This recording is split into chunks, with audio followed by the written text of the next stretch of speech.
নমস্কার বন্ধুরা, আরডিএন ব্লগ চ্যানেলে আমার সকল ইউটিউব বন্ধুদের জানাই স্বাগত। তো বন্ধুরা, আমি আজ আপনাদের কাছে এমন এক ইউনিক টিপস শেয়ার করব যেটা আপনাদের উপকৃত হবে বলে আমি মনে করি। তো বন্ধুরা, আজ আমি আপনাদের দেখাবো কিভাবে সিম সারা বছর সংরক্ষণ করে রাখা যায়। তো সিমের সিজন চলে যাওয়ার আগে কিভাবে আপনারা সারা বছর সংরক্ষণ করে রাখতে পারবেন সেই টিপসটা এখন আমি আপনাদের কাছে শেয়ার করতে যাচ্ছি।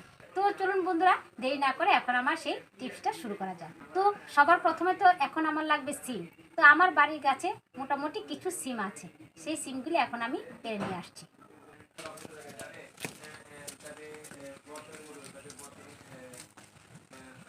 তো দেখুন বন্ধুরা, সিম তো সব শেষ হয়ে গেল। এখন কিছু সিম আছে, এই সিমগুলি দিয়ে আমি এখন দেখাবো কিভাবে সারা বছর স্টোর করে রাখা যায়। দেখুন, বেশি কিন্তু একটা সিম নেই, দেখুন।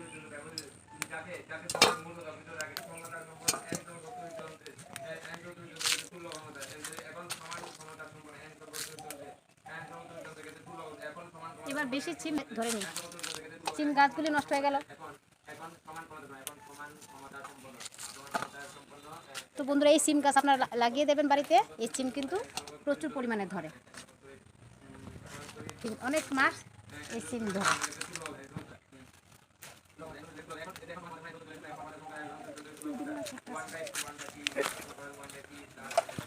না গো, পাই আমি শর্ট তো, তার জন্য।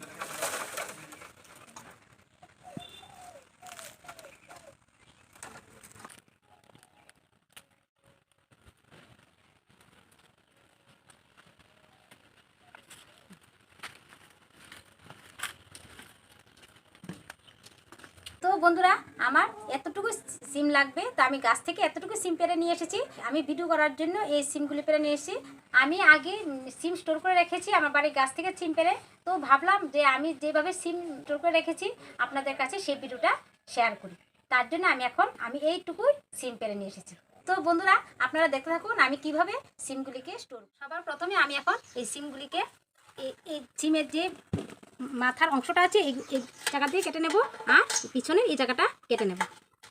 কিন্তু আপনারা ভুলক্রমে কিন্তু এই আঁশটা তুলতে যাবেন না, তাহলে কিন্তু যখন আমরা জল দিয়ে সেদ্ধ করব তখন কিন্তু এটা ফেটে জলটা ভেতরে ঢুকে যাবে। যখন আমরা রান্না করব তখনই এই আঁশগুলি সুন্দর করে ফেলে দেওয়া যাবে। পেছনের দিকে এই অংশটা কেটে নিতে হবে। এই যে সিমের দুই দিকে মুখগুলি, এই যে সামনের মুখ আর পেছনের মুখ। তো আপনারা ধুয়েও কেটে নিতে পারেন, আবার কেটেও ধুতে পারেন। দেখুন, আমি এক এক করে সবগুলি সিম এভাবে কেটে নিচ্ছি। এগুলো তো আমার বাড়ির সিম, কোনো সার নেই। আমি তো আপনাকে দেখিয়ে দিলাম যে আমি আমার বাড়ির গাছ থেকে সিমগুলি পেরে নিয়ে এসেছি। তারপর এই সিমগুলি সারা বছরের জন্য আমি সংরক্ষণ করে রাখবো।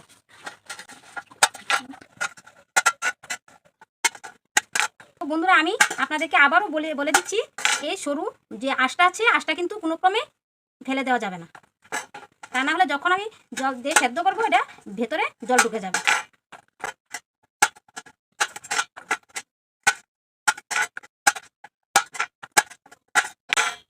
সিম দেখুন, কিছু সিম নষ্ট হয়ে গেছে, কেননা বৃষ্টি নেই, গাছে জলও নেই, আর সিমেও পোকা ধরে গেছে। যেগুলি পোকা ধরে গেছে সেগুলো আমি নেব না,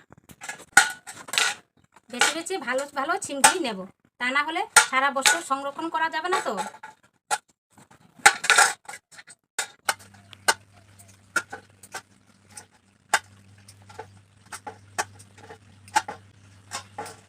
দেখুন বন্ধুরা, আমার সবগুলি সিম কাটা হয়ে গেল।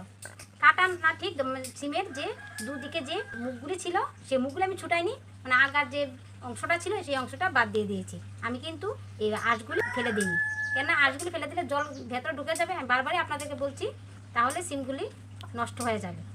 আমি সিমগুলি আগে থেকে ধুয়ে তারপরে আমি কেটে নিয়েছি। এখন আমি উনুনটা জ্বালিয়ে নিচ্ছি। প্রচণ্ড বাতাস, তার জন্য উনুনটা জ্বলছে না।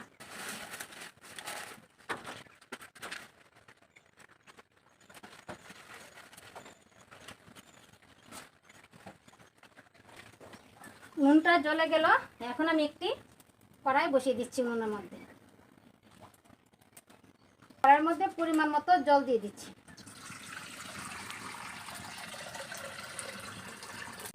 জলটা গরম হওয়ার জন্য একটা ঢাকনা দিয়ে ঢেকে দিচ্ছি, তাড়াতাড়ি জলটা গরম হয়ে যাবে।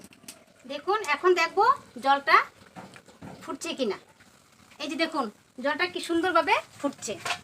এই জলের মধ্যে আমি দিয়ে দিচ্ছি 1 টেবিল চামচ চিনি। দেওয়ার কারণ সিমগুলি কিন্তু মিষ্টি হবে না। এটা দেওয়ার কারণ হলো কালারটা ঠিকঠাক থাকবে, যেমন কালার আছে তেমনই থাকবে, তার জন্য আমি জলের মধ্যে চিনি দিয়েছি। দিয়ে দিচ্ছি আগে থেকে ধুয়ে রাখা সিম। দেখুন সিমগুলি দিয়ে দিচ্ছি। আর সিমগুলি দিয়ে বেশিক্ষণ রাখবো না, তা না হলে বেশি সেদ্ধ হয়ে যাবে। তো সেদ্ধ হয়ে গেলে তো আর সিমগুলি সারা বছর সংরক্ষণ করা যাবে না। এখন সিমগুলি দিয়ে আমি দেখছি জলটা আবার ফুটছে কিনা। দেখুন এই যে জলটা কিন্তু কি সুন্দরভাবে ফুটছে। দেখুন সিমগুলি হয়ে গেছে। বেশিক্ষণ পর রাখবো না, তা না হলে বেশি সেদ্ধ হয়ে যাবে। দেখুন আমার বরফ দেওয়া জলের মধ্যে এখন সঙ্গে সঙ্গে তুলে নেব। এই যে বরফ দেওয়া আছে। আর যাদের বাড়িতে বরফ নেই, এখন তো শীতের দিন, ঠান্ডার জল দিলেও হবে। আর বেশি গরমের মধ্যে রাখা যাবে না, কেননা তাহলে কিন্তু সিমগুলি বেশি সেদ্ধ হয়ে যাবে। তার জন্য আমি বরফ জলে নিয়ে নিয়েছি।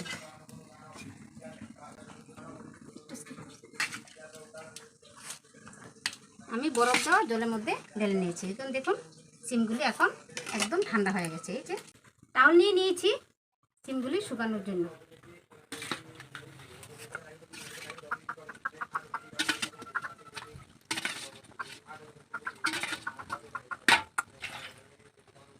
আমি এখানে টাওয়াল নিয়েছি। আপনারা যদি সুতি কাপড় থাকে সুতি কাপড় নিলেও হবে, যে কোনো সুতি কাপড় নিলে হবে।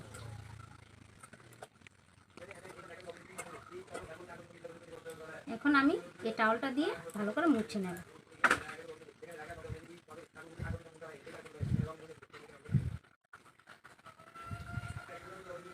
কিন্তু রোদ্রে দেওয়া যাবে না, প্রয়োজন হলে আপনারা ফ্যানের নিচে শুকিয়ে নিতে পারেন।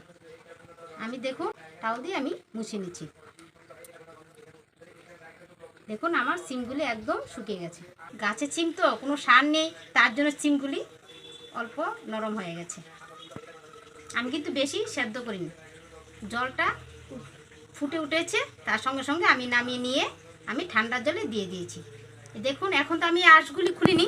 যখন আপনারা ফ্রিজের থেকে বের করে এ পাশে আঁশ এই পাশে আঁশ কেটে কেটে নিয়ে রান্না করবেন, তাহলে দেখবেন হয়ে যাবে। আমি তো উনুনে কাজ করছি, আমার উনুনের সামনে রোদ এসেছে, তার জন্য রোদটা দেখাচ্ছে। কিন্তু আপনারা কিন্তু কিছুতেই রোদ্রে দিয়ে শুকাবেন না। ঘরের ফ্যানের নিচে অথবা কোনো ঠান্ডার জায়গায় কিছুক্ষণ রেখে দিলেই হবে। এই যে জলগুলি একদম শুকিয়ে গেছে।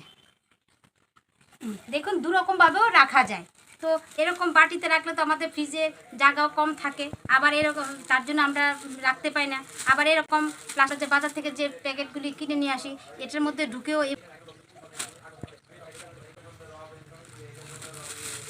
এভাবে বাতাস যেন কিছুতে ঢুকতে না পারে। এই যে দেখুন বাতাস এভাবে রাখলেও কিন্তু হবে, আবার এরকম একটা কৌটার মধ্যে রাখলেও হয়ে যাবে। এভাবে রেখে দিলেও হবে। তো বন্ধুরা আপনারা যখন রান্না করবেন তখন অল্প অল্প এভাবে বের করে সিমের এই আঁশগুলি ফেলে দিয়ে সুন্দরভাবে রান্না করে খেয়ে দেখবে, একদম ফ্রেশই লাগবে, বোঝা যাবে না এই যে সিমের সিজন চলে গেছে। তো আমি কিন্তু এইভাবে সংরক্ষণ করে রেখে দিই, তার জন্য ভাবলাম আমি আপনাদের কাছে শেয়ার করি। আপনারাও এইভাবে করে থাকুন, দেখবেন আশা করি আপনাদের খুবই ভালো লাগবে। আর সিমের গায়েতে যেন কোনো রকম বাতাস ঢুকতে না পারে, তাহলে কিন্তু সারা বছর সংরক্ষণ করে আপনারা খেতে পারবেন না। বাতাস ঢুকে গেলে সিমগুলি কিন্তু নষ্ট হয়ে যাবে।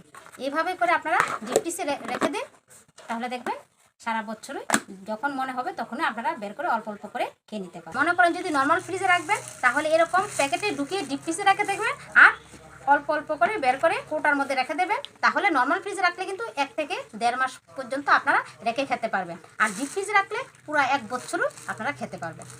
তো বন্ধুরা আমার এই ছোট্ট টিপসটি যদি আপনাদের হেল্পফুল মনে হয় তাহলে আপনারা বন্ধুদের সাথে লাইক করে শেয়ার করে দেবেন, তাহলে সকলেরই উপকৃত হবে। তো বন্ধুরা আমার এই ছোট্ট টিপসটি আপনাদের কাছে কেমন লাগলো তা কিন্তু অবশ্যই কমেন্টের মাধ্যমে জানাবেন। ভালো লাগলে লাইক শেয়ার করবেন। আর হ্যাঁ, আমার এই ছোট্ট চ্যানেলটাকে সাবস্ক্রাইব করতে আপনারা ভুলবেন না। আপনারা সবাই ভালো থাকবেন, সুস্থ থাকবেন। আবার আসবো নিত্য নতুন ভিডিও নিয়ে। ততক্ষণের জন্য টাটা।